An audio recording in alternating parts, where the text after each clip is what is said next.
हरे कृष्णा। श्रीमद् भगवद गीता के प्रथम अध्याय के श्लोक 1 से 6 तक को हम समझ चुके हैं, जिसमें कुरुक्षेत्र के युद्ध मैदान में दुर्योधन पांडवों के सेनाओं के शूरवीरों का वर्णन कर रहे हैं। आज हम भगवद गीता के श्लोक 7 से 25 तक के बारे में जानेंगे, जिसमें कौरवों के सेनाओं के शूरवीरों का वर्णन, युद्ध का उद्घोष हेतु ढोल, नगाड़े, शंख आदि बजाने का वर्णन और उसके बाद शुरू होता है अर्जुन का विषाद, मतलब उनकी मानसिक दुविधा, उनका धर्म संकट। भगवद गीता में भगवान श्री कृष्ण अर्जुन को उनके इसी मानसिक दुविधा से, उनके धर्म संकट से निकालकर उन्हें धर्म की रक्षा हेतु शस्त्र उठाने यानी अपना कर्म करने के लिए प्रेरित करते हैं।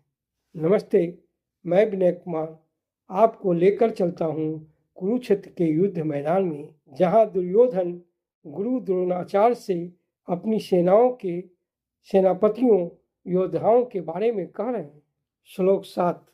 अस्माकं तु विशिष्टाये तान्निबोध दुर्योत्तमा नायकामं सैन्यस्य संज्ञार्थतान् ब्रवीमि ते। दुर्योधन गुरु द्रोणाचार्य से कहते हैं कि हे ब्राह्मण श्रेष्ठ, आपकी जानकारी के लिए मैं अपनी सेना के जो विशेष सेनापति योद्धा हैं उनके बारे में बता रहा हूँ। इससे पहले श्लोक 4, 5, 6 में दुर्योधन पांडवों के सेनाओं के शूरवीरों के बारे में बता चुके हैं।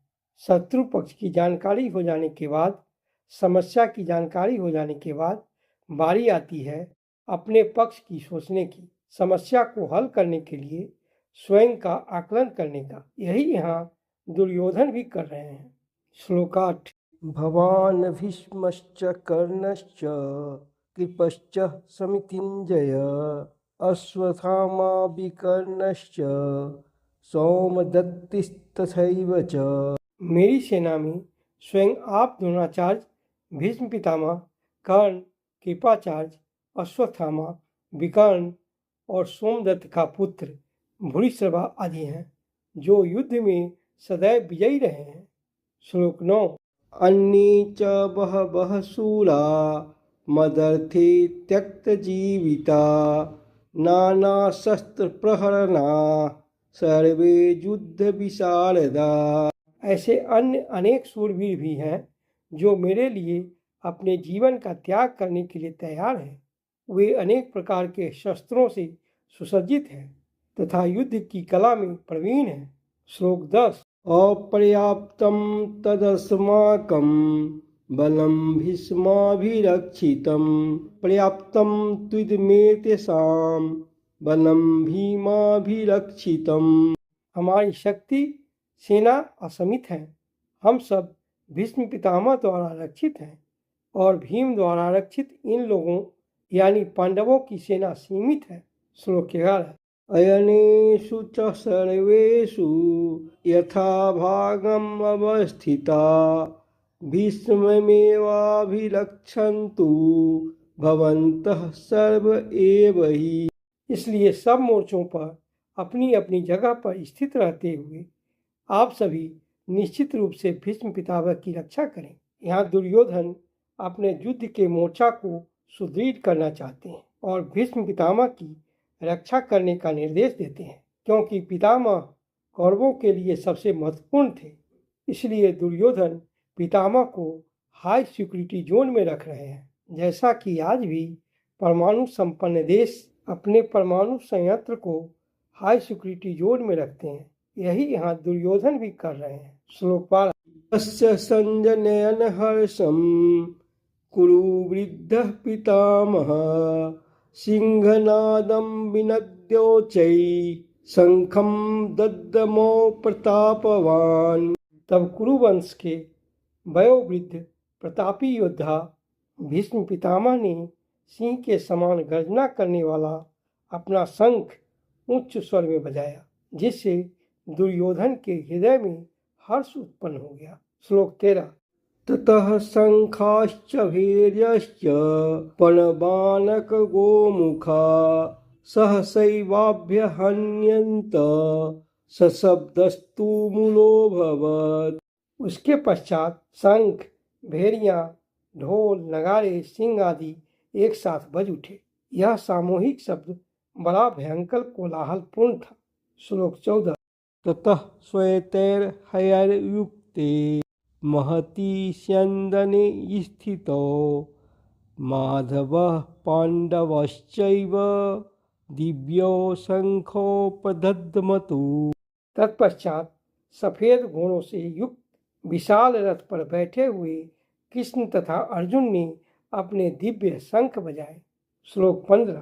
पांचजन्यम ऋषिकेशो देवदत्तं धनंजय पौंड्रम दध्मो महाशंखम भीमकर्माभृकोदरः। भगवान कृष्ण ने अपना पांचजन्य नामक शंख बजाया, अर्जुन ने देवदत्त नामक शंख बजाया तथा अति भोजी और भयंकर कर्म करने वाले भीम ने पौंड नामक शंख बजाया। श्लोक 16।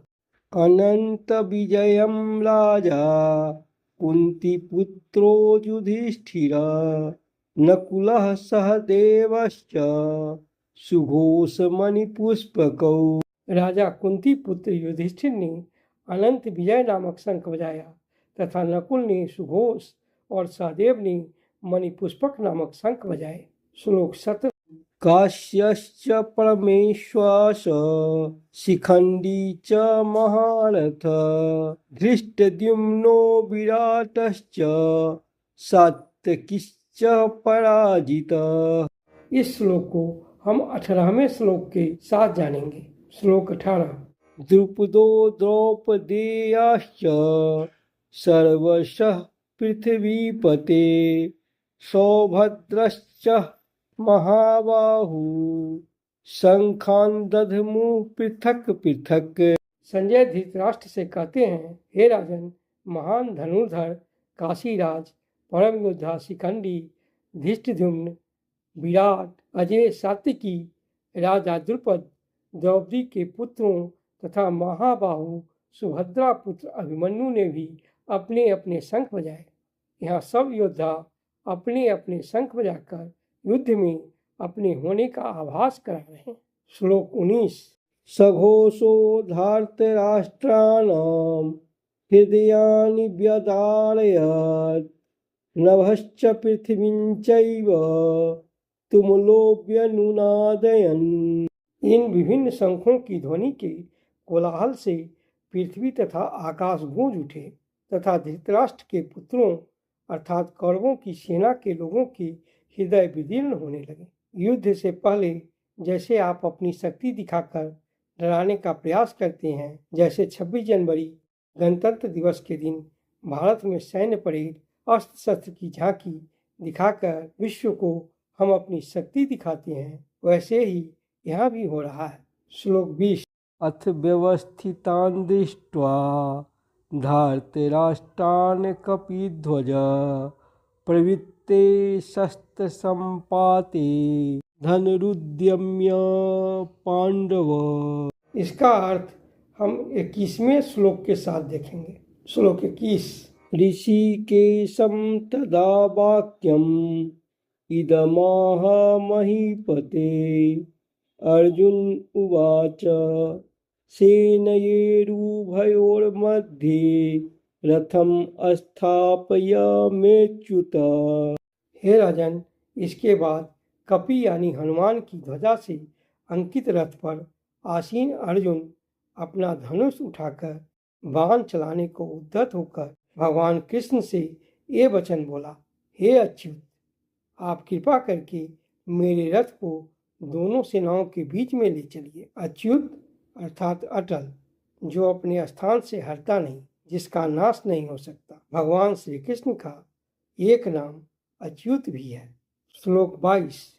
यावदेतानिरीक्षेऽहं योद्धुकामनावस्थितान् कैर्मया सह योद्धव्यम् अस्मिन् रणसमुद्यमे।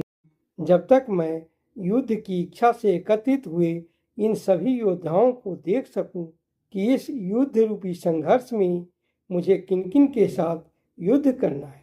हमें भी इसी तरह अपनी चुनौतियों को अपनी समस्या के बीच में खड़े होकर भली भांति देखना और परखना चाहिए और तभी निर्णय लेना चाहिए, यानी सोच समझकर निर्णय लेना चाहिए। गीता के इस श्लोक से हमें यही सीख मिलती है। श्लोक 23। योत्स्यमानान् वेक्षेऽहं ययत्यत्र समागता धार्तराष्ट्रस्य दुर्बुद्धे युद्धे प्रियचिकीर्षव। दुर्बुद्धि दुर्योधन का युद्ध में हित चाहने वाले जो राजा लोग इस सेना में आए हैं उन सबको मैं देखूंगा। श्लोक 24 एवं श्लोक 25। संजय उवाच एवमुक्तो ऋषिकेशो गुडाकेशेन भारत सेनयोरुभयोर्मध्ये स्थापयित्वा रथोत्तमम् भीष्म द्रोण प्रमुखतः सर्वेषां च महीक्षिताम् उवाच पार्थ पश्यैतान् संवेतान् कुरूनिति।